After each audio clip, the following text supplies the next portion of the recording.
Ay, magandang araw po, mga batang Maynila, mga minamahal kong lolo at lola, mga nanay, tatay, at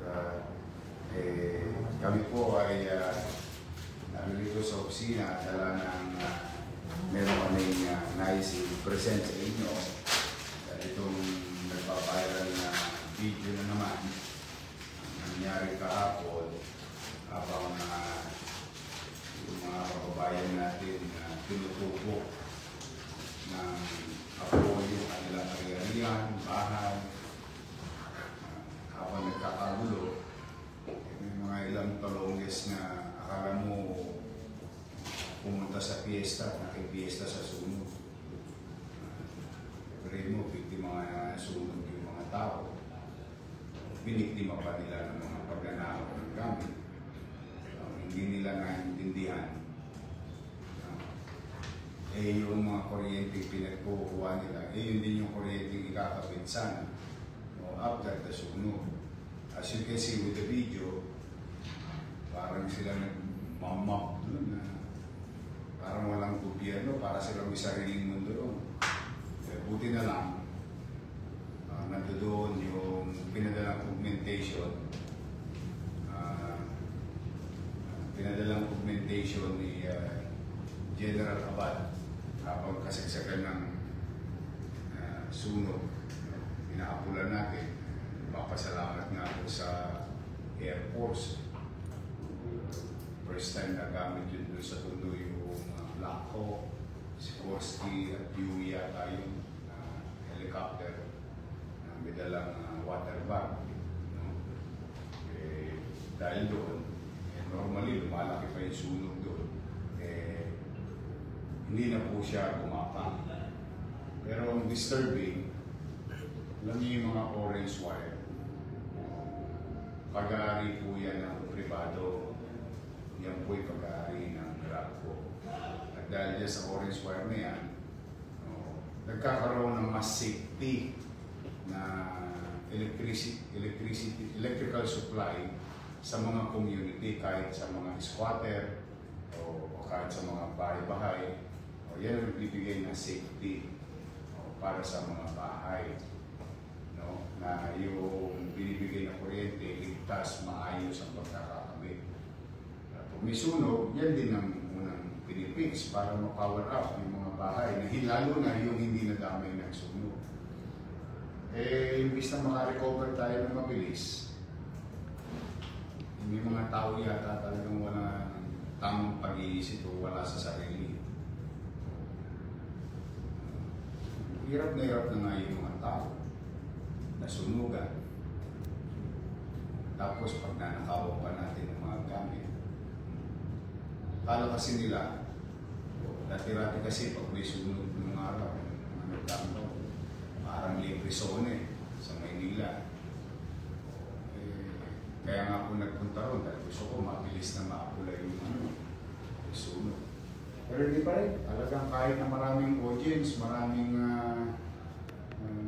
mga pulis, ang lalakas sa mga loob nito. But gusto ko lang kayong i-update tungkol dyan sa sunog na yan. Yung mga suspect sa video. Ito, lalo na ito, dalawang ito.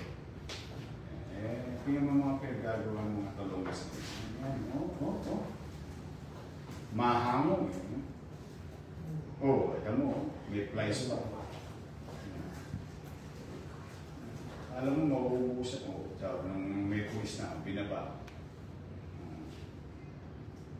Lalo pa yung isang video. Meron pa isang video na nagbabiral. Okay, yung mga nasa video doon. Lumipat na kayo ng address. Dahil kanina, nung nagpunta ako sa sunog para magbigay ng financial assistance na city government para sa mga pamilya na sunugan, inorderan ko si Colonel De Leon. Lahat ng nasa video, pati yung mga nasa bubong na pinuputol yung orange wire, lahat hanapin. Kaya payo ko sa inyo, magsialis na kayo dyan sa 105. it's a matter of time. Uulihin kayo ng alagad na lakas at papapanagutin ko kayo sa mga tao. So anyway, andito po. Ano nga? Ano mo dito?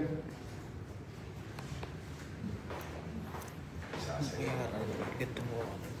Parang fiesta. Ito yung dalawang suspect na yun. Manang-mana ka doon sa kilala kong joke ng Makati ang ano. Joke na bokmok, iyan na. Sputnik ka. Ilang taon na ako yun. Ito.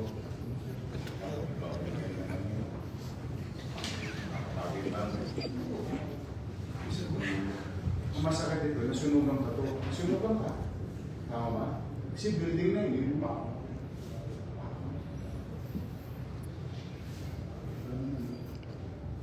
At saka itong Ermina Lucido.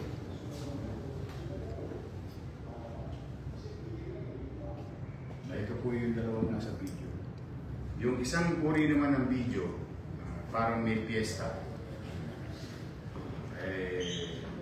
Pinapahanap na po natin. And they're going to be charged in violation of 3, open close parenthesis A, close parenthesis, open close parenthesis 1, close parenthesis of RA 7834 or Anti-Electricity and Electrical Transmission Lines, Gas Materials, Pilferings Act of 1994. May inquest na ito dalawa. Kanina po. Inquest na. Ayan, ang mga talongges, mga nanonood. Sabi ko, paulit-ulit na lang. Araw-araw ng ginawa ng Diyos. Akala niyo ba mapapagod kami? Hindi kami mapapagod.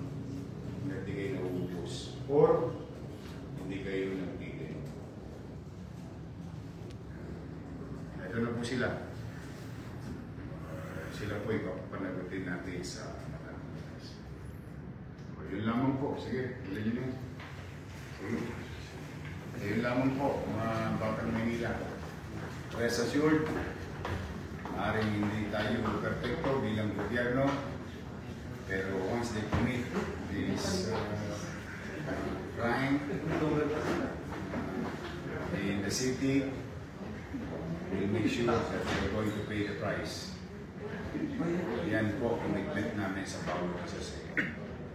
Tulad na sinabi ko kanina, sa mga kapitbahay namin sa Tondo, alam mo, di bali tayo mahirap, di bali tayo yung squad. Kung tayo maging doon, di bali tayo mahirap, di bali tayo squatter. Gusto ko panatag ang pamumuhay sa Manila. Maliwalas, may pusang disiplina, may pagkain sa kapwa, pagmamalasakitan, at panatag na pamumuhay. Kaya po, pipilitin ko araw-araw na magbigay sa inyo. Karapatan niyo po yan. Magkaroon ng kapanatagan sa pamumuhay dito sa Manila. So standby lang po kayo lagi sa mga updates namin. At kung kinakailangan mag-talk to the people kami like this, gagawin po namin. At kung sakasakali, kayo may mga kakailanganin o may mga insidente na sa tingin ninyo kailangan mabigyan ng justisya, padala nyo lang po sa amin. At nagpapasalamat kami sa mga netizen na nagpo-post at tinatag kami. You're calling our attention to do our job. Thank you sa inyong lahat. And our own little way, we'll do our best. So muli po, maraming salamat. Mag-iingat kayo mga Batang Maynila, sa mga minamahal kong senior citizen, mga nanay tatay ko. Pagpalain na ba kayo ng buong Manila? God first.